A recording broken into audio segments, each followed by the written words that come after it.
Hey guys, welcome back to my shop.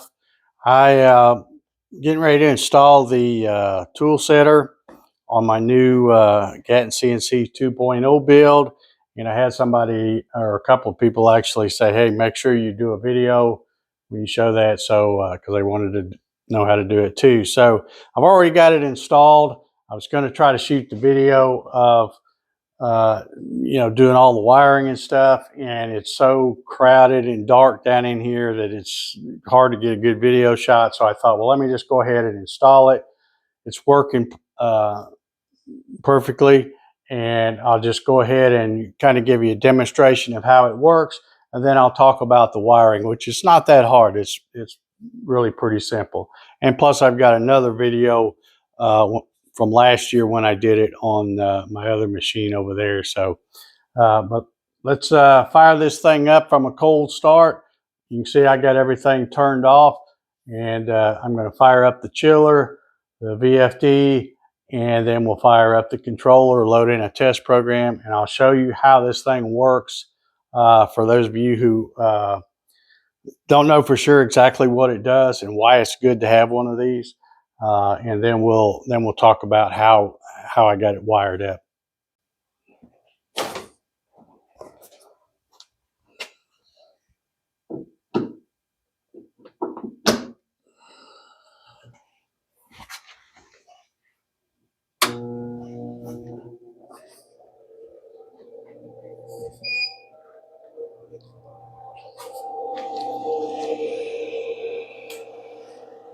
Okay, I've turned on the chiller and the VFD, as you can hear, and I always turn those on first because it takes a minute for the VFD to get fired up and showing this flashing here. So I'm running the Masso 2 second generation controller on this new machine build, and I've got an E-stop over here. So when you first start up, you've got to hit the E-stop just to check it and undo it, and then it's asking for you to home.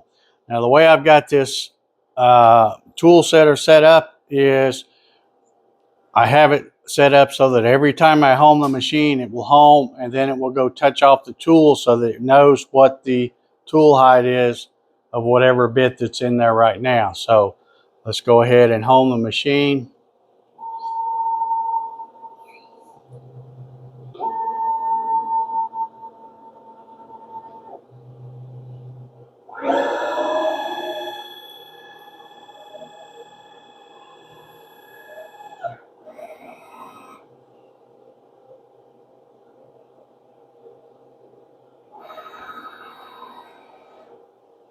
Okay, now that it's home the machine and touched off that tool, it's waiting for some further instructions. So what I'm going to do is I'm going to load the test program that I've done.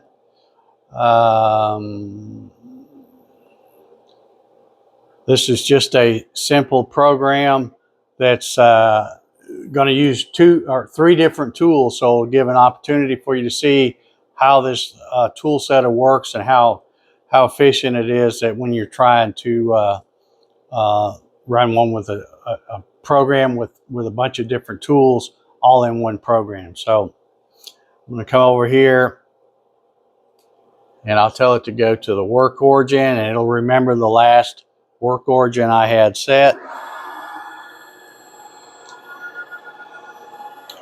So there you can see there's the origin, and this is just a little test program. It's just not going to cut anything. It's just going to cut air.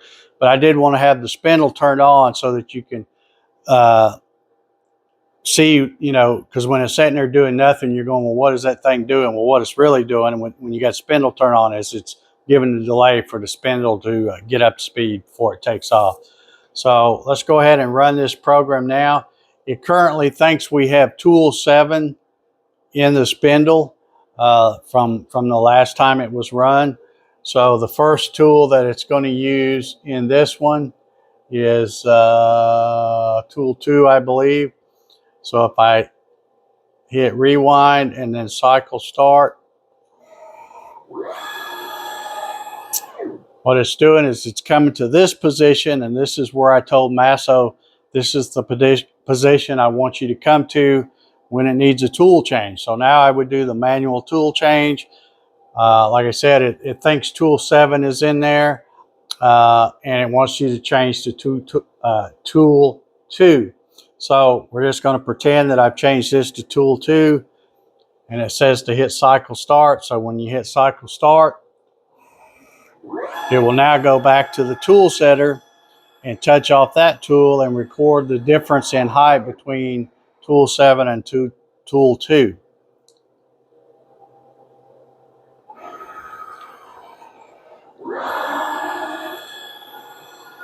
Once it does that, it moves back to the 0. It's going to start the program. So now it's spinning up the spindle. And it's just going to do this little, etch this little rectangle here.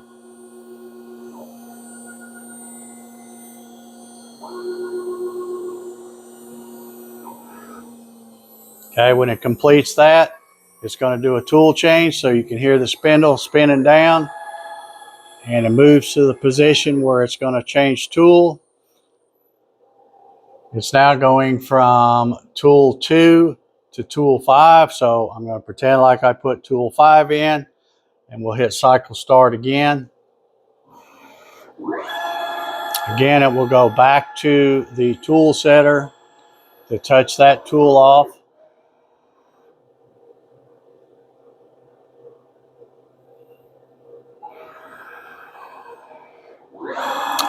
Now we'll move to where it left off at the program before.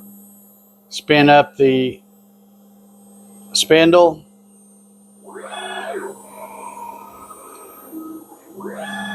And here I've got it to just kind of drill some holes here.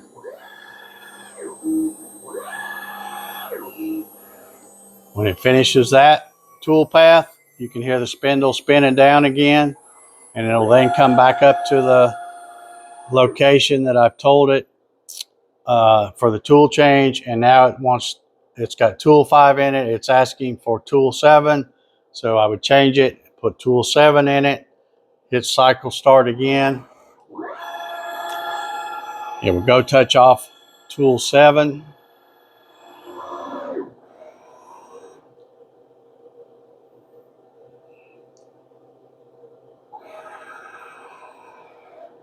Come back to where it left off.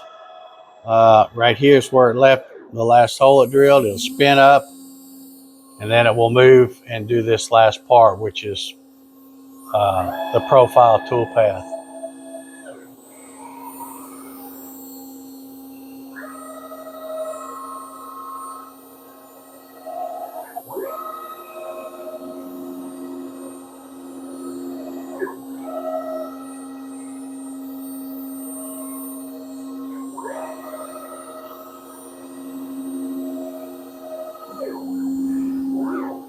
Another thing I have set up on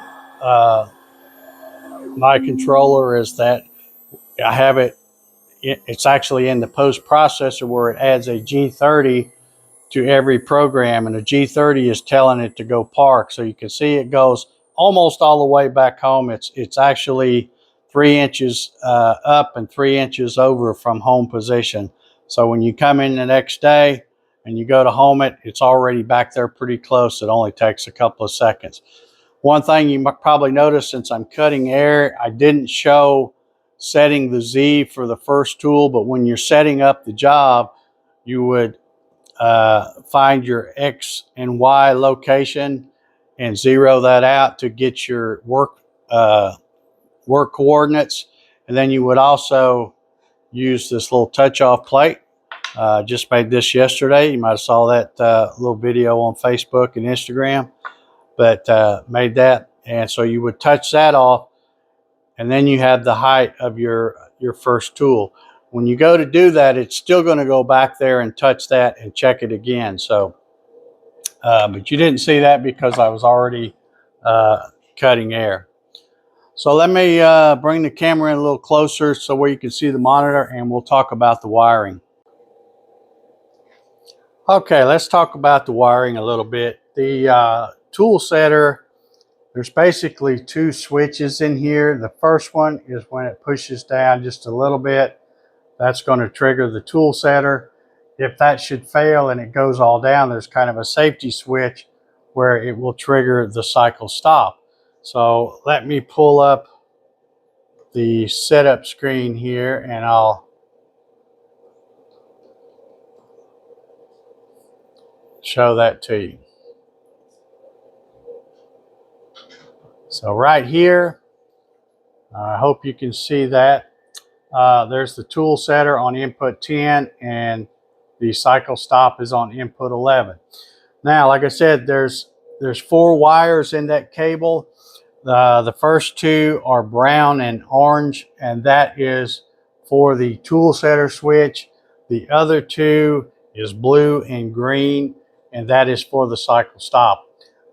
Most of these things don't come with any kind of documentation, so you may have to use your ohm meter or something to determine which 2 is which, but I've used one of these exact tool setters before, so I remembered that the orange and brown are the tool setter and the blue and the green is the cycle stop. You do also, when using a Masso like this, you need to solder in a pull-up resistor. So I had to do that for each of the switches. So I think it was on the orange wire, I soldered in a pull-up resistor, and then on the blue wire for the cycle stop part of it, I wired up a resistor. Connecting these is easy. You just take the wire where you put the pull-up resistor. In other words, for the tool setter, I'm using the orange and the brown. So I have the resistor in the orange wire, so it would connect to the positive of the power supply where there's power in your controller. Mine's using a 12 volt, basically like a computer brick that you use to power a computer. And I've got a little terminal block set up here where the leads come into it, and then I've got a positive and a negative side. So the wire going to the positive is going to be the one with the resistor. The other wire, which is going to be the brown wire for the tool setter, it's going to input 10. So I've got input 10 here, tool setter. Same thing for input 11 for the cycle stop. It's the blue and green wire. The blue wire has the resistor, so it's going to the positive side of the 12 volts for the power supply, and then the other pin, which is the green wire, is going into pin 11 on the Masso itself.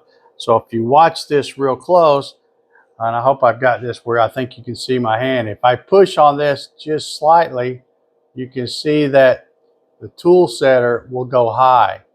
But if that should fail and it goes all the way down, you can see that now it's triggering the cycle stop. So it's kind of a safety thing, so you don't just go down and smash a bit up.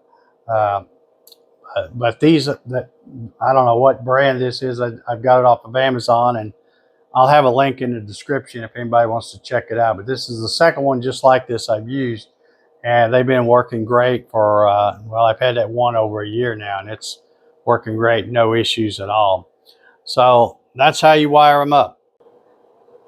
Okay, I'm going to go ahead and show you how I set those different positions on a Masso. I'm still in the F1 setup screen. You can come here to your Auto Tool 0, and you would check the enable Auto Tool 0. That's just to turn it on, and then you would enable the X tool setter position and the Y tool setter position. These numbers right here, you can see in the X, I've got negative 20.51611, and in the Y, I've got negative 0.96040, and that is determined by, I just jogged the spindle over until I had it right centered directly over the tool setter, and then jotted down those X and Y positions and then put them in here. You'll notice when the tool was going to check its height, it came down fast and until it got to 3 inches, and then it would slow down and come down slower. So it wouldn't crash the bit in there. So that's how you determine that. You just have to drive your spindle over and get it centered right over the center of the tool setter. And then that's the location you want to put right there. The other part is for the tool changer. You come over here, and in my case, it's a manual tool change. So you double click that. And here you can say what you want the Z axis to go to when you're doing a tool change. The -12 in the X axis, that was where it came to the front of the machine, kind of in the center. And then also the Y axis is -22. And in case you're wondering, mine are minus numbers because I have my machine home in the back right.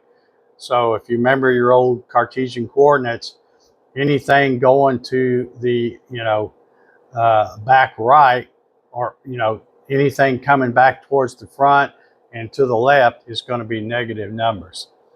Okay, that's going to do it for this video. If you've got any questions about the tool setter that this video didn't clear up for you, just put them down in the comments, and I'll get back to you. I always read all the comments. If this is your first time checking out a video of mine and you just kind of stumbled across this and you're saying, what the heck kind of machine is this?